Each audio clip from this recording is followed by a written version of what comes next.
Relato número 1. Esse relato foi enviado por uma inscrita direto de Goiás. Era uma daquelas noites em que o ar pesava como um cobertor encharcado, grudando a blusa no meu corpo, enquanto eu espiava pela fresta da janela. São João do Brejo não tinha luz elétrica depois das 10.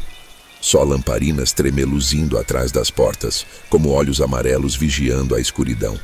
Meus dedos apertavam o batente da janela até doerem. Eu sabia que ele viria. Sexta-feira. Sempre sexta. A primeira vez que ouvi falar de seu Jason foi na boca do Zé Caboclo, o velho que consertava cercas e bebia cachaça até falar com os mortos. Ele não é homem, não, resmungou uma tarde, cuspindo no chão de terra do bar. É sombra que tomou forma, vinda lá do fundo do brejo onde os urubus não voam.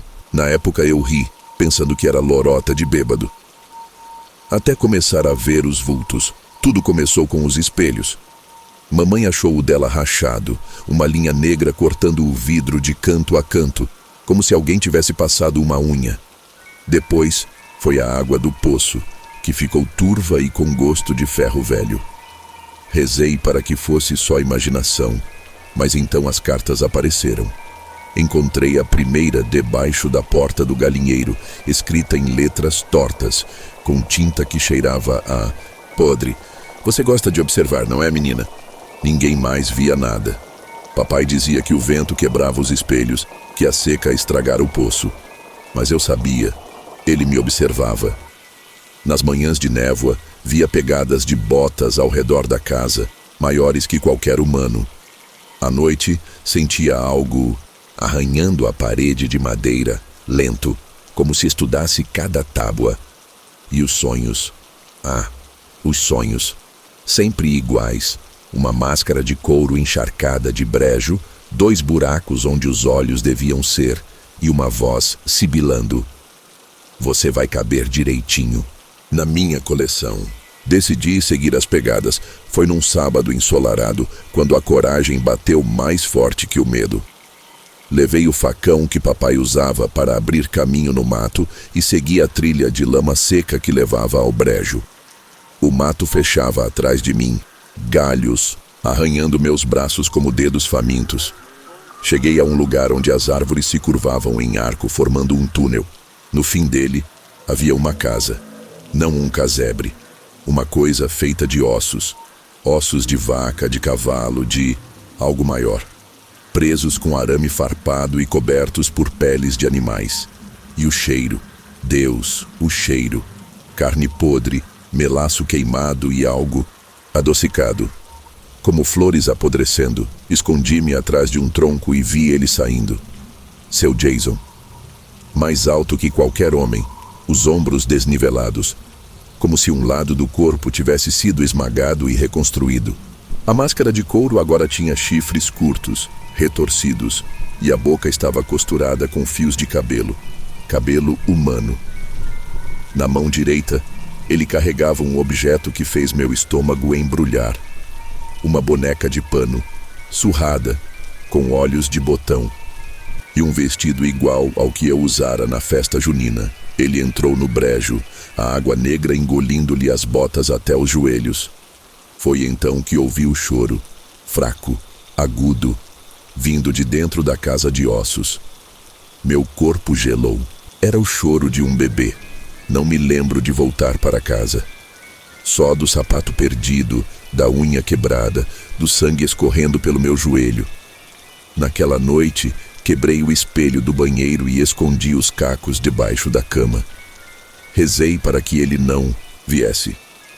Mas ele veio. Na sexta-feira seguinte, o relógio da igreja badalou meia-noite quando o primeiro grito ecoou. Era Dona Marta, a parteira. Encontraram-na no riacho, a cabeça virada para trás, os olhos arrancados. No lugar deles, 2 moedas de prata dos anos 50. Coisa de louco, disse o delegado. Mas eu sabia o significado. Vovó me contara uma vez. Moedas nos olhos são para pagar o barqueiro que leva as almas através do rio da morte. Ele estava colecionando almas. Foi quando decidi contar à polícia. Levei o caderno que encontrara escondido num oco de árvore perto da casa de ossos. Páginas e páginas de diagramas, números de telefone riscados com sangue e nomes. Tantos nomes. O da mamãe, o do padre, o meu. E no final, uma frase rabiscada. Só faltam 3. O delegado, um homem com bigode de rato e dedos amarelados pelo cigarro, olhou para mim como se eu fosse uma mosca. Fantasias de adolescente, disse, jogando o caderno numa gaveta. Mas naquela noite, alguém bateu à nossa porta. Era o Zé Caboclo, sóbrio pela primeira vez em anos. Foge, menina, sussurrou, os olhos arregalados. Ele sabe que você viu. Ele vai te caçar na próxima sexta. Preparei-me. Enchi uma bolsa com água, pão e uma faca de caça que roubei do celeiro. Escondi-me no sótão onde papai guardava as velhas garrafas de cachaça. Mas seu Jason não era burro. Ele veio na quinta. Escutei primeiro os cães uivando, depois o silêncio. Um silêncio tão denso que doía nos ouvidos. Desci as escadas de madeira que rangiam como gritos e vi a porta da frente aberta. Rastros de lama negra levavam até a cozinha. Lá, em cima da mesa, havia uma foto. Eu de costas caminhando para a escola e escrita em vermelho, você é a próxima. Corri para o brejo, não havia escolha. Se ele queria me pegar, eu o levaria até seu próprio inferno. A água gelada me chegou aos quadris, engolindo minha respiração. A casa de ossos estava lá, iluminada por uma fogueira verde que não queimava, apenas dançava, silenciosa. Dentro, pendurados no teto, havia sacos de aninhagem. Um deles se mexia. Não foi coragem, foi desespero. Cortei a corda com a faca e o saco caiu, revelando o irmão da Mariana, o Carlinhos, vivo, pálido, com marcas de dentes nos pulsos. Ele me alimentou com coisas, chorou, coisas que falavam dentro de mim. Foi então que a máscara apareceu na porta. Seu Jason não andava, deslizava, como se o brejo o carregasse. Na mão, ele segurava uma lamparina feita de um crânio, a chama azul refletindo em seus olhos, ou na falta deles. Porque agora eu via, por um rasgo na máscara, havia apenas escuridão. E dentes, muitos dentes.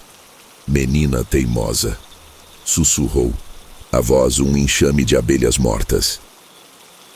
Você devia ter aceitado seu presente. Joguei a faca. Errei. Ele riu, um som de vidro quebrando, e avançou. Carlinhos gritou. Eu peguei a lamparina crânio e a joguei na fogueira verde.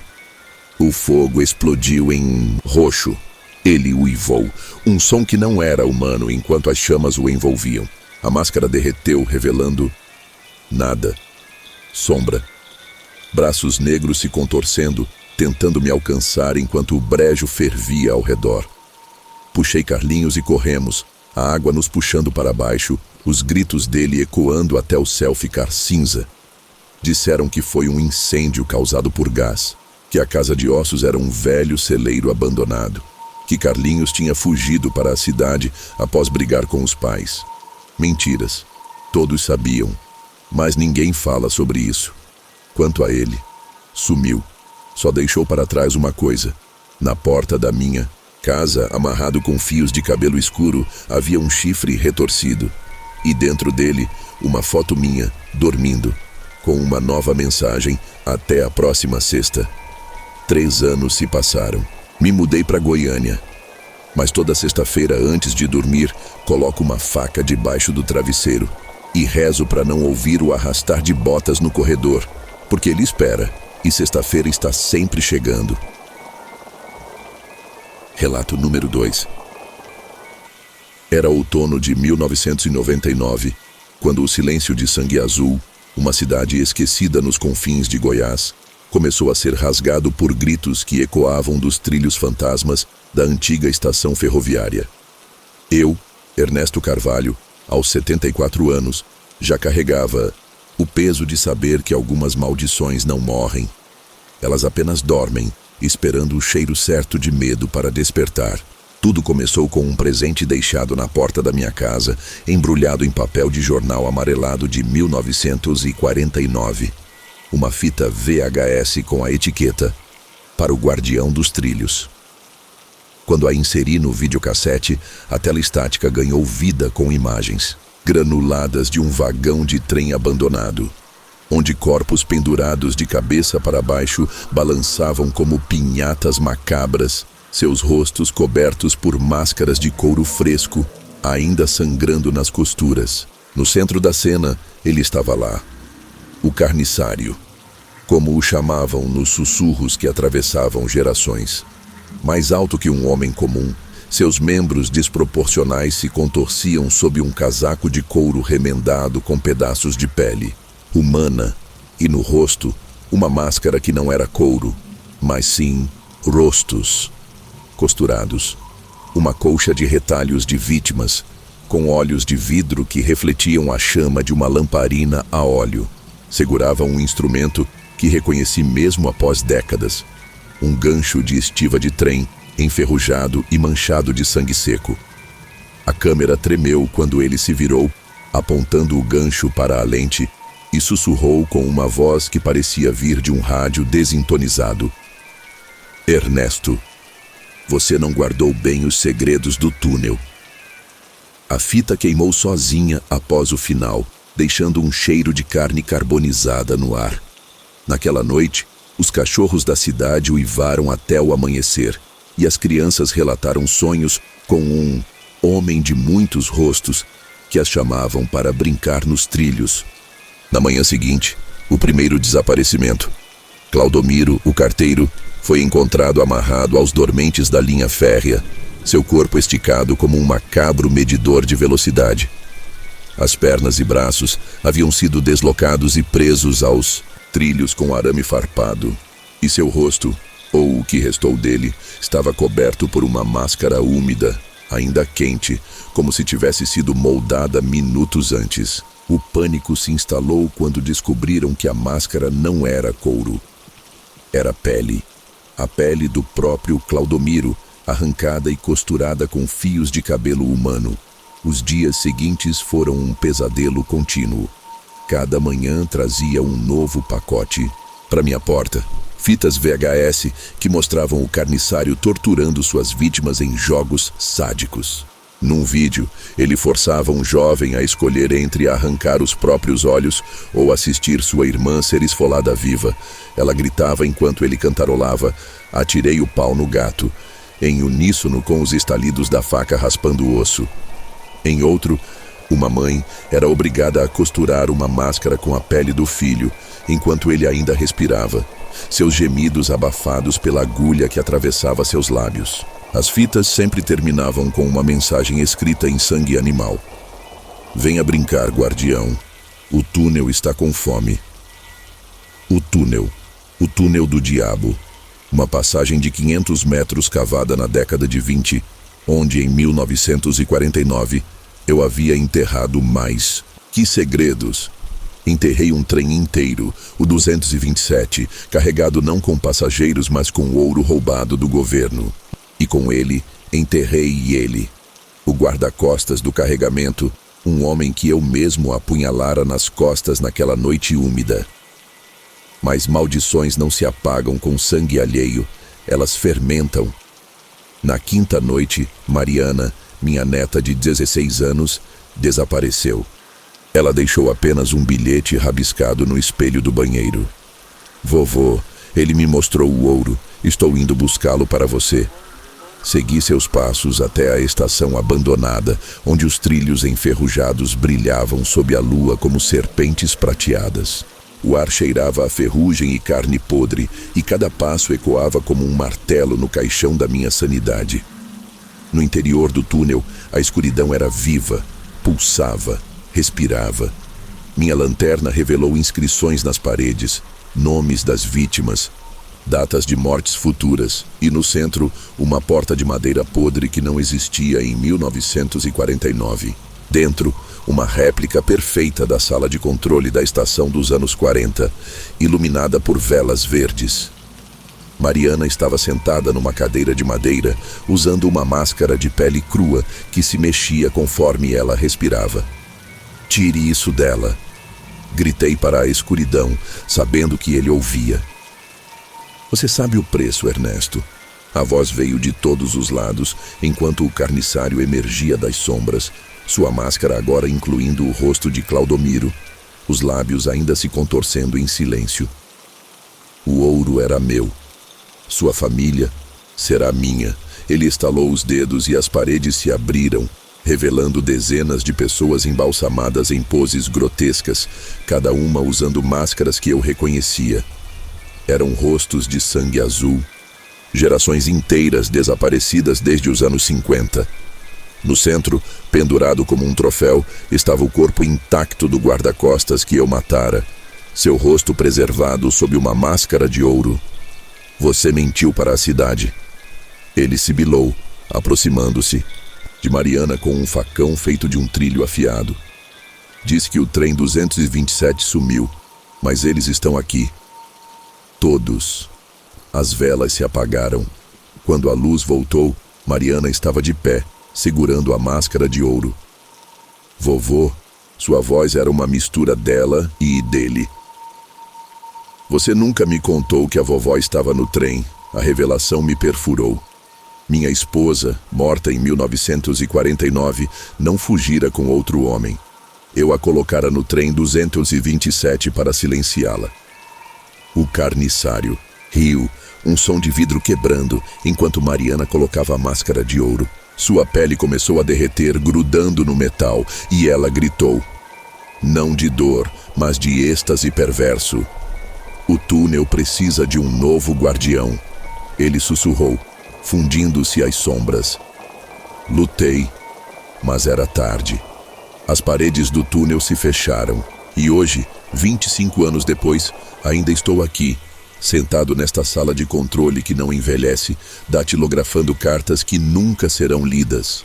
Mariana agora é parte dele, uma figura de couro e ouro que arrasta corpos para os trilhos em noites de lua cheia. E quanto a você, que encontrou esta carta enrolada em um trilho abandonado, olhe para o espelho. Você está usando uma máscara? Não? Espere até escutar o apito. Relato número 3. Era uma noite de junho de 1998, quando o vento trouxe o cheiro de terra molhada e carne queimada para São João do Brejo.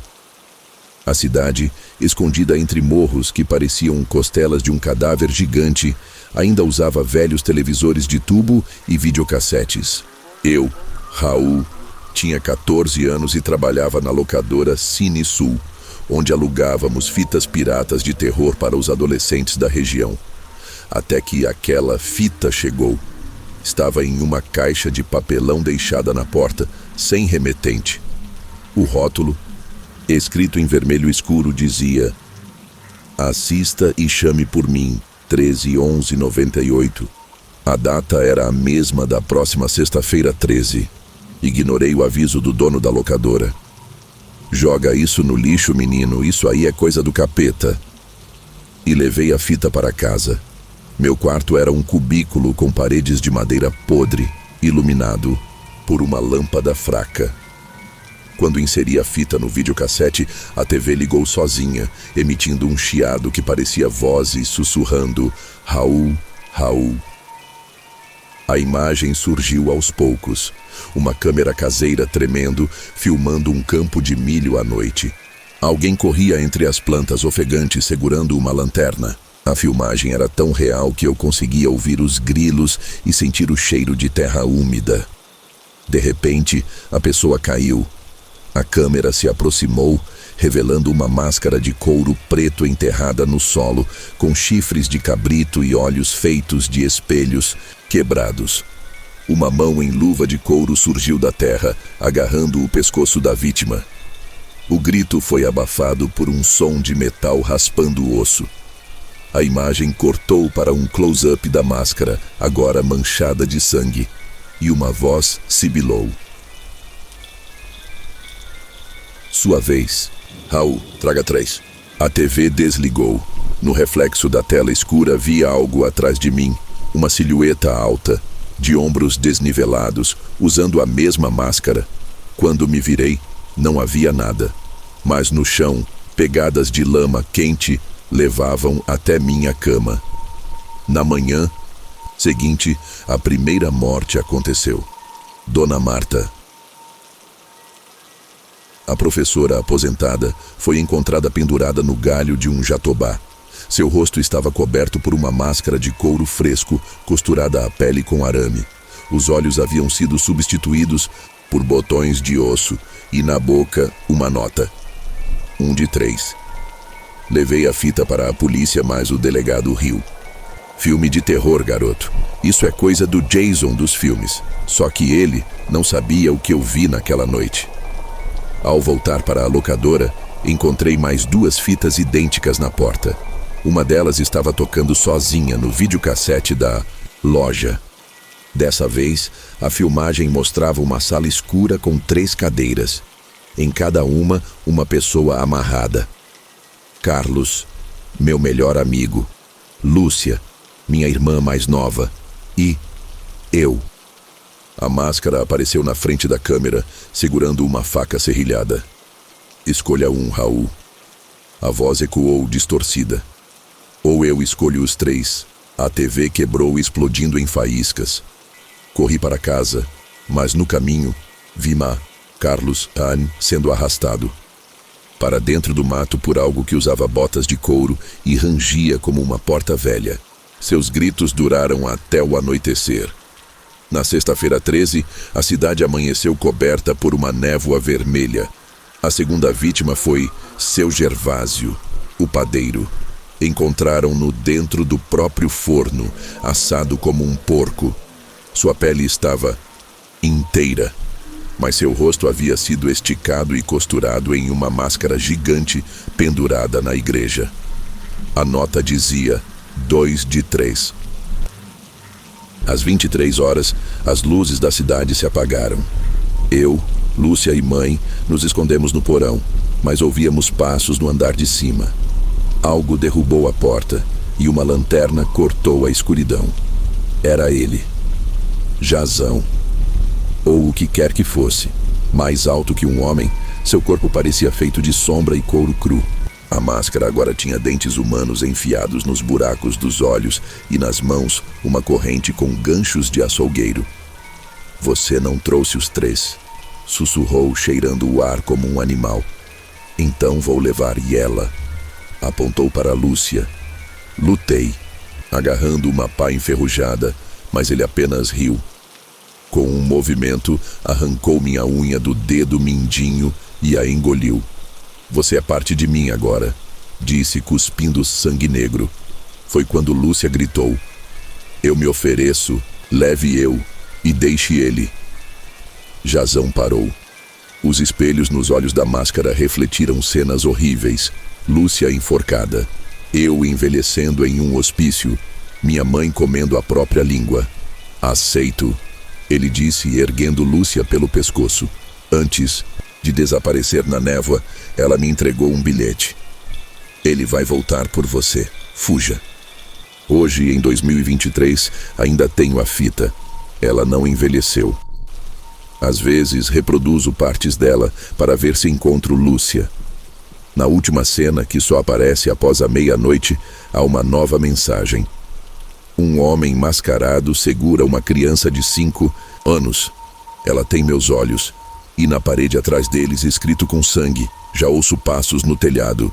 E amanhã é sexta-feira. Obrigado por assistirem ao vídeo. Deixe o seu like, inscreva-se no canal e deixe nos comentários de onde você é e qual relato deseja para os próximos vídeos.